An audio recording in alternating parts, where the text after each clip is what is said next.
Welcome to Chapter 5. This chapter is on melody. Let's ask ourselves what melody is. Is melody any different than music? Why do we need to know the difference between melody and music? Why can't we simply use the words interchangeably? Well, mostly it's because melody is only one element of music. Take a listen to this melody.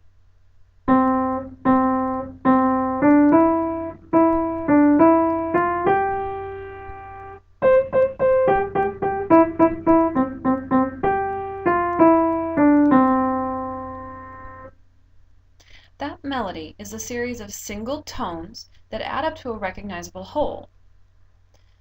That whole is called Row, Row, Row Your Boat, as you can see from the words that start the melody.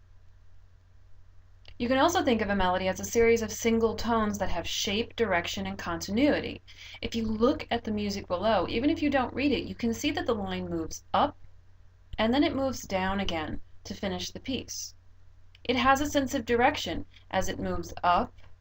We feel a sense of incompleteness until we move through the second line and we sing to the end as it moves down. And as you can see, the music is continuous, so there's a sense of flow over time. Now, this is a single line of tones, and that's what makes it a melody. If you see other tones written below, above, wherever, in a piece of music like this, but you still see a single line melody that either has words or not, depending on whether it's sung or not, that is a melody. The rest of the tones that you see we'll talk about in Chapter 6. That's called harmony, and it has a lot of other parts we have to discuss separately from melody. So let's take a look at some of the things in a melody that help us describe it and help show that it is simply a melody or a series of single tones. Melodies consist of steps versus leaps. Melodies always have a climactic moment or a climax. Melodies can be created using legato or staccato sound qualities, and melodies are also made up of smaller sections of music called phrases. So let's talk about those things. The first are steps and leaps. A step is a small interval, two tones next to each other.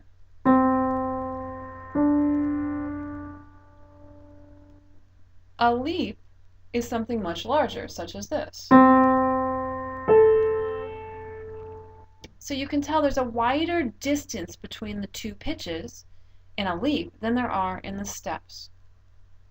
In the graphic above, I've bracketed above a step and a leap. Can you figure out which one's which? The first one that's bracketed sounds like this. Can you remember which one that is? It's a step because the notes are right next to each other. The next one sounds like this. That is a leap in a downward direction. So see whether you can go through and pick out where the steps and the leaps are in this particular melody. A climax is an emotional focal point.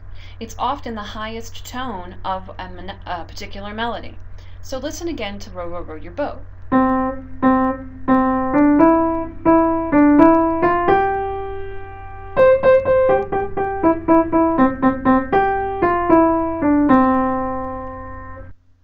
Did you feel that as you went up towards the highest note or the highest marking on that staff, that there was a sense of emotional climax? There was a sense that the melody had reached its highest point and simply had to move towards a resolution.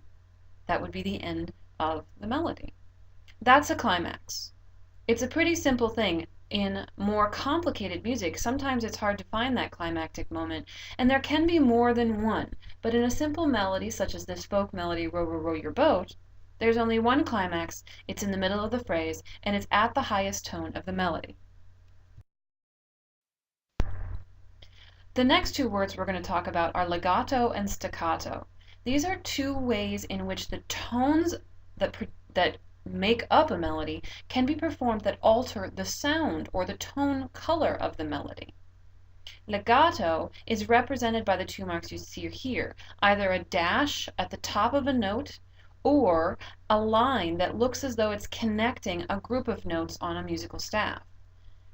Legato means a smooth, connected style. Staccato, on the other hand, just like the word itself, staccato, is short and separated. When you want to look at a musical score and know that something needs to be staccato, usually there is a dot above each note that the composer and songwriter wanted you to produce in a staccato way. So if I were to play these two different styles on the piano, this is what legato would sound like.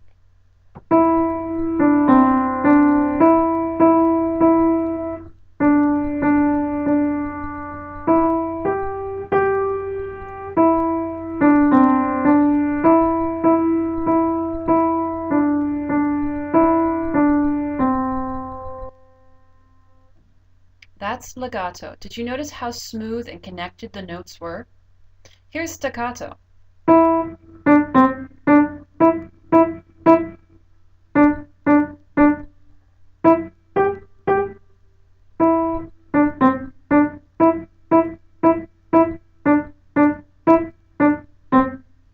So as you can see, that is a much bouncier sound. It's very light, it's very short, and there's always separation between the different tones of the melody. It creates quite a different effect than the legato sound does. The best way to learn these words and really understand them is to go back to those songs you listen to on the radio, anything off your iPad, or your iPod, excuse me, and listen to the differences in those articulations, legato and staccato, short and long. When it's a sung melody, is it usually legato or staccato? If you listen to instrumental music, how do they use staccato to help create excitement in the music? That's just a few things to think about. All right, now let's talk about phrases. The word phrases or phrasing is used in a lot of different ways in music, and musicians use all of those different definitions, but for the sake of this class, we're going to learn one definition for the word phrase, and that is that a phrase is a shorter section of a longer melody. So a melody is a complete thought in music. It's a whole idea. Remember that definition, a single series of tones that create a recognizable whole? Well, when instead you have a recognizable half or third or a part of a recognizable whole, that is called a phrase of music. So, look at the first one in the first box labeled A.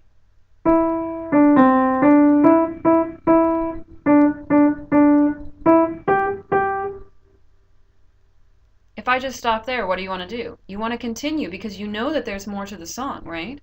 It feels incomplete. But that is a phrase because it's a half of a longer melody and because it's got a climactic point by going to the highest note. Usually at the climax there is a phrase and then there's another phrase to complete the music. This is phrase 2, marked A prime.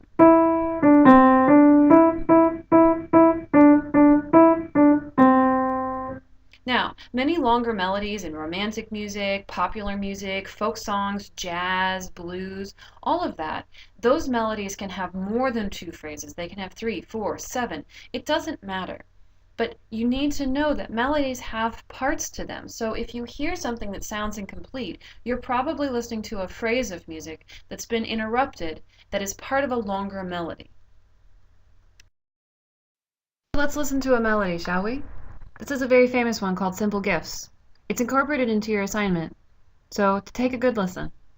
'Tis the gift to be simple, 'tis the gift to be free, 'tis the gift to come down where you ought to be. And when we find ourselves in the place just right, 'twill be in the valley of love and delight. Now, that melody, it's really beautiful. Can you hear where the steps and leaps are? Has there been a climactic moment yet? Is it legato or staccato? The way that they're singing it, there are actual pauses between the different phrases. As you listen to the rest of this beautiful arrangement of Simple Gifts, think about the different things that you're hearing. that create the melody, the single series of tones. And then think about the other things that you're hearing, because that's what we're going to talk about next. The supporting elements, such as the humming that they do underneath the melody at the beginning. So keep an ear both to the melody and to the rest of the things happening as you listen to this beautiful song, and then move on to Chapter 6, where we will discuss harmony in detail. When to simplicity is gained, to bow and to bend we shan't be ashamed. To turn will be our delight, till by turning we come round right. When true simplicity is gained, to bow and to bend we shan't be ashamed. To turn will be our delight, till by turning we come round. Till by turning we come round. 'Tis the gift to be simple, 'tis the gift to be free, 'tis the gift to come down where we ought to be. And when we find ourselves in the place just right, we'll be in the valley of love and delight. When true simplicity is gained, to bow and to bend we shan't be ashamed. To turn will be our delight, till by turning we come round right. When true simplicity is gained, to bow and to bend we shan't be ashamed. To turn will be our delight, till by turning we come round.